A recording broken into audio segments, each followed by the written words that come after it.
just by way of introduction, I'm Jim Pugel. There's three of us who will be presenting here, explaining what the operational work group is. It's colloquial is also OWG, but it's to me, after being in law enforcement for 37 years and being very colonized, where it was very structured, and we would make the arrest, we'd bring the person to jail, and never really know what happened to that person, what the charge was, whether the charge was reduced, whether they were convicted, whether they got treatment. We, the police, never knew. The prosecutor didn't really know or understand the circumstances that surrounded this individual who kept getting engaged with the criminal legal system.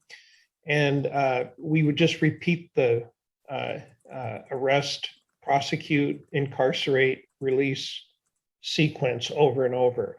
The operational work group, to me, was one of the most transformative experiences that I ever had in police work, because everyone who touched this client, who touched this individual, who was struggling with not only a possible addiction, but with homelessness or extreme poverty or dealing with unmet behavioral health issues, we finally all came together in one room. So that's what my perspective is, and I'll introduce Dana Owens, or Dana Owens will introduce herself, and then Karina. Good morning. I'm located out in the Pacific Northwest. I'm about 35 miles outside of Seattle, Washington, in a city that's named Tacoma, Washington. I started with LEAD last year doing case management work. So I supervised case managers and also did the work.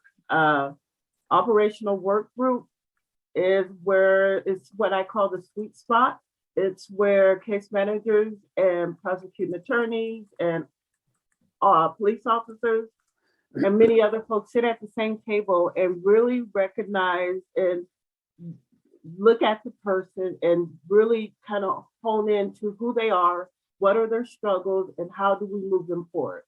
We'll talk a little bit more about that, but I am Dana Owens, and it's nice to be with you guys this morning. Karina. Hi, everyone. Good morning. I'm a National Site Advisor with the LEAD National Support Bureau. I'm located in New Orleans, Louisiana, where I was the project manager for 5 years. I was on staff at the Bureau Institute of Justice, so we were an independent nonprofit that was playing the role of project manager in our local LEAD initiative. And I started working with Allegheny County in January 2020. So I'm really excited to be here and talk more with you all about the operations work group. So I'm going to get us started, and I know we're limited on time, so I'm going to talk really fast and try to run through this as quickly as possible to give you guys as much information as possible. Okay, so what is LEAD? We always say that LEAD isn't a program any more than arrest and detention is a program. Instead, LEAD is a robust and coordinated system of response. And it replaces the punishment pipeline, where LEAD offers long-term, patient, non-coercive, and non-judgmental care coordination.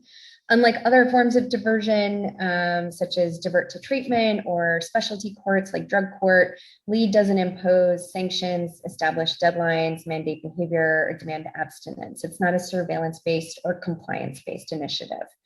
Next slide, Sarah. I should have said that before I started. LEAD creates a new collaborative pathway for people with complex challenges, folks whose needs cannot be met by the standard clinical or office-based care. These are folks who we see consistently sort of failing out of drug court and more traditional diversion programs.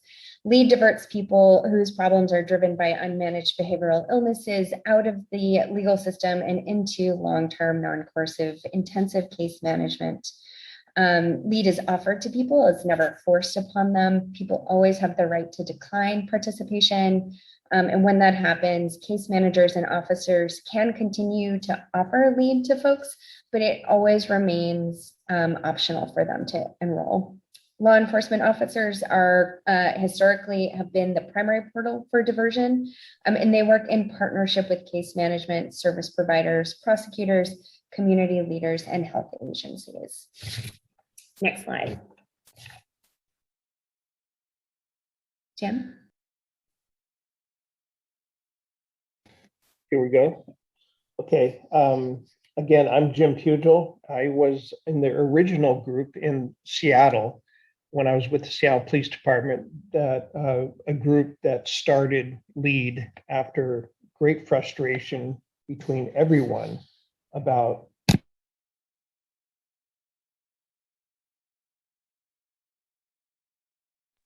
Jim, you muted yourself.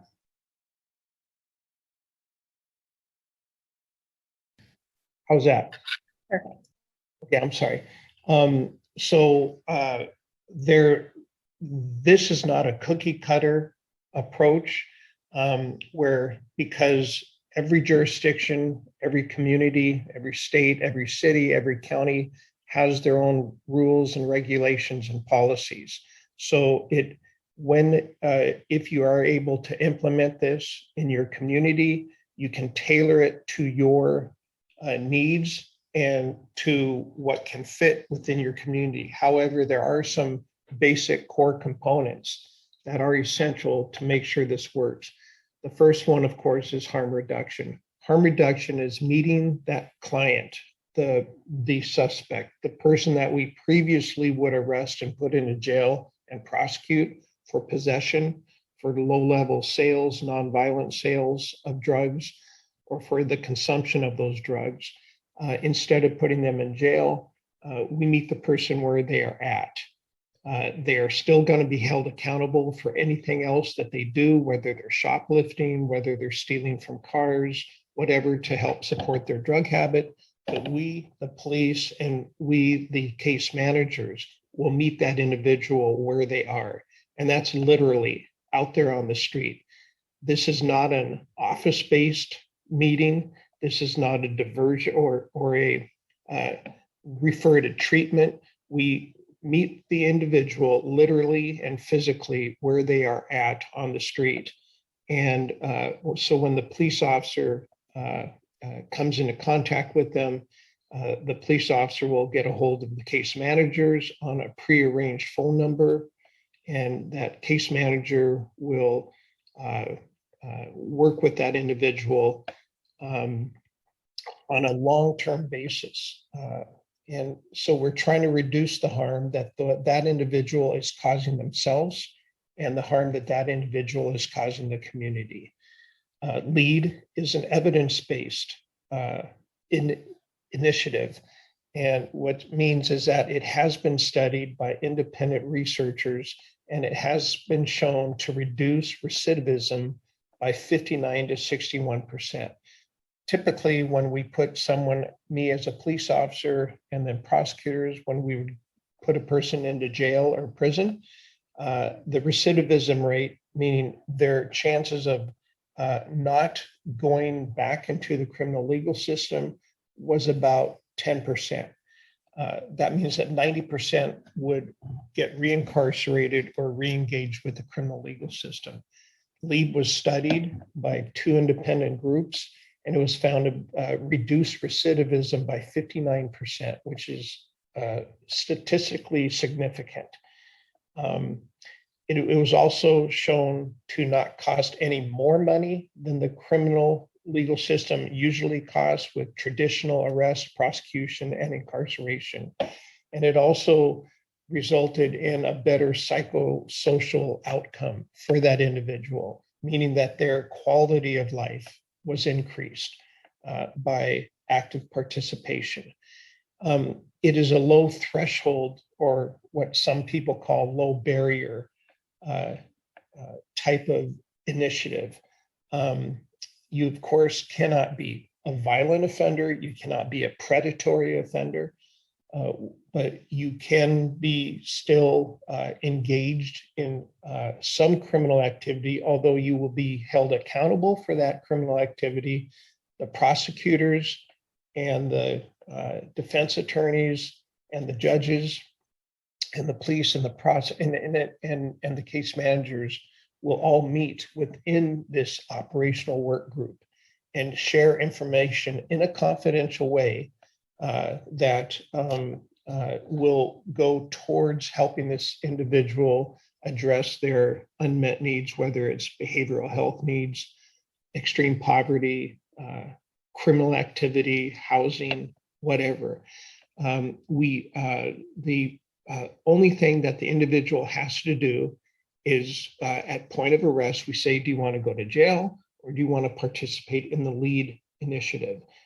About 90% of them said that they do want to participate, and therefore all they have to do is sign a release of information. We call it an ROI. That release of information allows individuals who participate in the operational work group to share information confidentially on this individual. So we have a holistic approach, a 360-degree approach to managing this person and helping them get to a better location.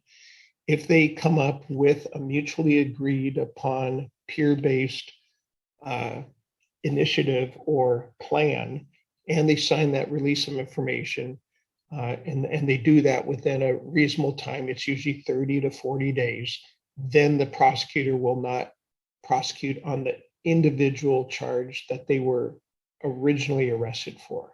Again, this doesn't mean that they have a get out of jail free card. If they become involved in other criminal activity, they'll have to answer that.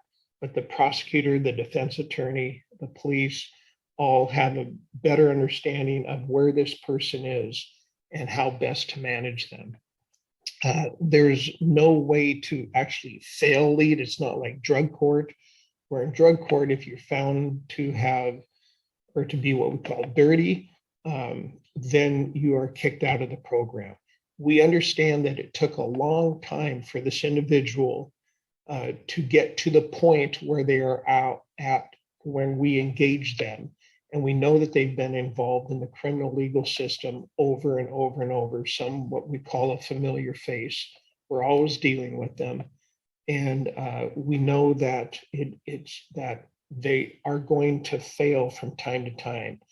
But we will work with that person, again, in a 360-degree way and communicate in the operational work group on how best to manage this person and get them back on their feet and into the proper direction that they originally agreed to go. System buy-in. Generally, and we're going short on time, but generally the system buy-in is essential. The prosecutors, the defense attorneys, the community groups, the police, all have to agree to participate equally. No group owns this. No group owns this individual plan or the individual concept, but they all agree to work cooperatively to improve the conditions of this person and reduce the harm that they're causing themselves or others. Next slide, please. Thanks, you guys. We are running super short on time. So I'm just going to say this is the overall structure of LEAD. It is missing a bubble for the community leadership team. That's the concurrent workshop happening right now. The policy coordinating group is high-level decision makers within the stakeholder agencies. The project director or project manager is the primary staff person who sort of drives, yes, Bob, the slides are available. They're in the chat, and then you can also get them from us anytime. The project manager is the person who drives the project and sort of owns it. Like they are not necessarily beholden to the organization or agency where they're employed. They're beholden to the initiative itself. And then the operations work group is what we're here to talk about. So that's the boots on the ground folks, and Dana is going to tell you more about that. Next slide, please. Hello. So I'm going to run through this quickly too. So the operational work group, and who is at the table is the important sweet piece. It's a common place where the participants that we're working with are, we identify, we discuss, and we address the issues, or their goals or their plans, at this table. At this table, as you can see, there's a list of who's there. The case manager is there. That would be a person like myself who would bring up any issues. I'm the one that's working with them on maybe a weekly, sometimes a daily basis. I'm the one that talks about, if I have any questions about it, if they have any new cases or anything like that. If I need help with some services, there might be a service provider there. The other group that would be there is like the mental health provider, the housing provider, the police officer, the supervisor, the probation officer, the project manager, and the prosecuting attorney. Public defenders are really nice to have there too, and the treatment provider. And so at that table, we're sitting there and we're making sure that we bring up the participant or the client, and we're always thinking about it, me as a case manager, is how to keep that client humanized. Because it's very easy to just tag labels and numbers and places and, cases to that individual, and sometimes you stop seeing who they are. So that's my role, is to go there and bring the human, is to really advocate for them and also make sure that we can look at them as the humans that they are. So that's who is at the table during the operational work group. Thank you. Next slide. Dana. All right. So the operations work group is responsible for developing operational protocols consistent with the sort of broader governing policies that the policy coordinating group, those high-level decision makers, that they identify and lay out. These protocols for diversion, social contact referrals, and our newly developed community referral process identifies like who's authorized to do the diversions and the referrals, under what circumstances, and then like from start to finish, how it happens. The project manager typically is the primary staff person who drafts the documents with input from the boots on the ground folks. And then the policy coordinating group, they review it, provide any input, and approve it. And once they've reviewed and approved the protocol, the operations work group begins implementing and managing LEAD's day-to-day operations. Typically, the OWG meets every 2 weeks and includes 2 primary areas of consideration. And we're happy to share a sample agenda with you if you want to see sort of how the meetings unfold. But the 2 primary areas are administrative operations among the partners and then participant case review. So at each meeting, they discuss new participants, sort of why they're in LEAD, and how far they've gotten, have they completed their intake paperwork. And then the members of the operations work group jointly do some problem solving. They identify options for folks. They report on their progress. They identify if folks have if participants have upcoming court appointments or other service provider appointments. Every person who accepts referral into LEAD signs the release of information, so that then governs the sharing of basic information. It's not anonymized. People are talked about by name in these rooms. But it's really important that members of the operations work group are mindful about what you're discussing, what kind of participant information that you're sharing, and that it always remain important to their progress, their success. I mean, it's not just shared in excess, right? It's the responsibility of every person in that meeting to respect and protect participants' dignity and privacy to the extent possible. And then the operations work group collectively ensures sort of day-to-day operations of the project. They can identify emerging community issues. So beat officers are oftentimes more attuned to what shop owners are saying, like what they're complaining about, what they're happy about with the local police department. And they can also identify kinks in the process, in the diversion process, and bring those to the operations work group for triaging how to overcome those obstacles, how to iron out those wrinkles, and propose any sort of policy changes, which may need to happen just within the LEAD policy and protocols, but may be specific to a participating department or agency protocol, that like maybe the wait time to see a psychiatrist at the local behavioral health agency is far too long and they're losing people because of it. And so they bring that to the agency, and the agency tries to figure out if they can do an expedited pathway for LEAD participants, or if there's some other way that they can open up like missed appointments in their clinic or something like that. The project manager is responsible for scheduling the OWG meetings, developing the agendas, collecting information, and facilitating, and then making sure minutes are taken. I always say you can't facilitate and take minutes at the same time, so ask someone else to do it. And then just make sure that all of that is that action items and follow-up things are tracked. Yep, that's all I've got. Next slide. Okay, this is where the information sharing is such a critical piece, because the goal is to realize you have a participant or a client that's there, and your goal is to get it is not to do harm.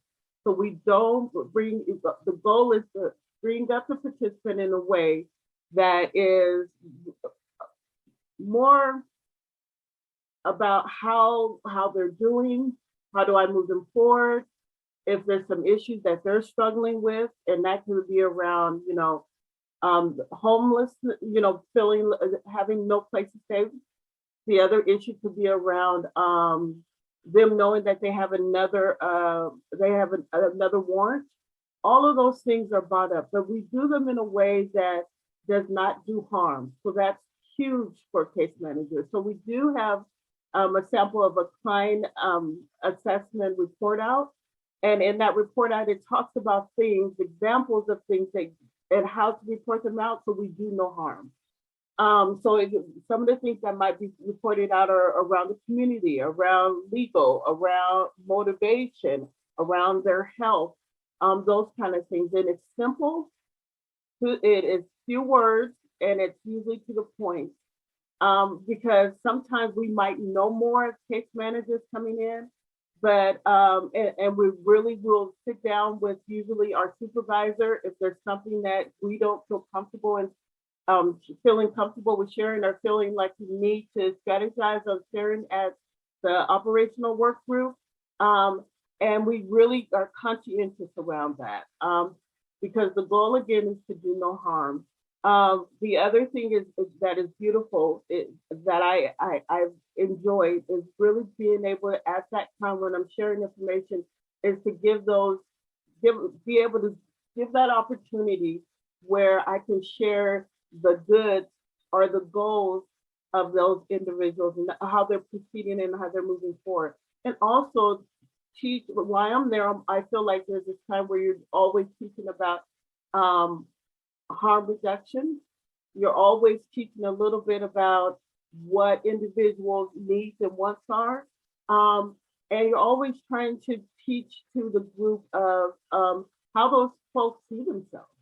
And so that is a lot of what happens when we do the information sharing, is really thinking about, no harm. We're thinking about how do we make this simple. We're thinking about how do we make this a clinical assessment, and thinking earlier about barriers and making sure that there's no retribution, that no one is gonna get in, like none of our participants will bring up something and that, someone at the table might feel like they need to move forward with. So sometimes that's at that time, that's where the strategy comes in. And also at that time is where we might call for what we consider a timeout, or can we take a few minutes?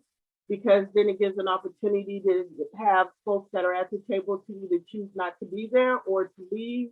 That is the other piece of this too.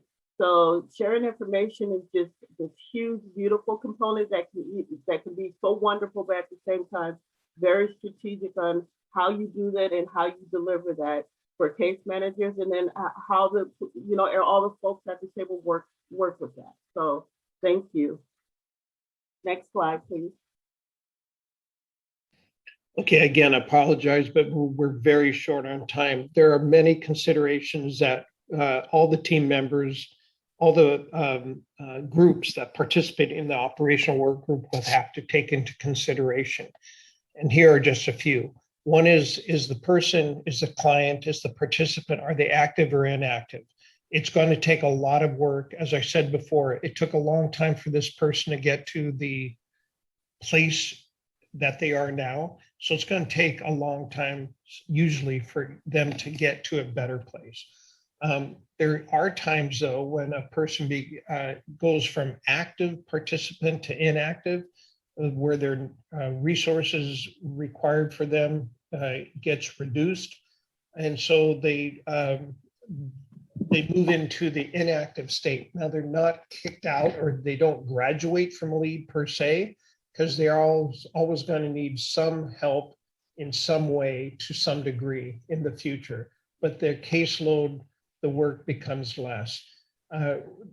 You don't get kicked out of LEAD if you've become engaged in criminal activity again. However, if you become engaged in criminal activity in a jurisdiction that does not recognize LEAD or does not know about LEAD, that client's going to have to answer up to that jurisdiction. But the case manager will be waiting for that person when they get out of jail in that jurisdiction and try to get them re-engaged. Also, if the person becomes violent against a case manager or a police officer, then there are some rare times where they are not allowed to participate, but they get referred to another initiative that will better suit their needs. Social contact referrals are simply non-arrest referrals. The person's not in custody. So you'll have to come up with criteria that allows a person who is engaged in the behavior that we've discussed that could benefit from the LEAD initiative, and then figure out what those conditions were. And they're managed the same way that an arrest referral would be, but they just weren't under arrest at the time that they were referred. You have to also consider if you get the LEAD initiative going in your jurisdiction, you're going to have visitors who come in and observe. They'll just have to understand that what they hear in that operational work group, what's discussed about the clients, stays confidential and is not shared in any other way outside of that room. In any way, as Dana said, that could harm that person or harm the initiative. The last thing is operational concerns. This is not, again, a cookie cutter type of approach. It's going to be morphing. It's going to be changing. It will grow. And that's why the case or the project manager is so important, because that project manager, she will not only schedule and manage the operational work group, but bring considerations, new ideas to the policy coordinating group, which are the decision makers, and try to get those implemented to make the operational work group better. Next slide. These are our contact information. We are available by email, and if you contact us, then we will also give you our phone numbers. We work with many jurisdictions throughout the nation, and again, they're at different stages of development or their long-term implementation, but we're always available to assist in implementing and sustaining your initiative and your creation of the LEAD in your jurisdiction. We also have another guest or another partner of ours from the National Support Bureau, and her name's Logan Hunt, and she'll be joining us momentarily. She was a case manager in Seattle, and she's now joined us with the National Support Bureau. I guess we're going to go out into breakout rooms now.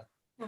Thanks so much, Jim. And thanks, Karina and Dana. We really appreciate this.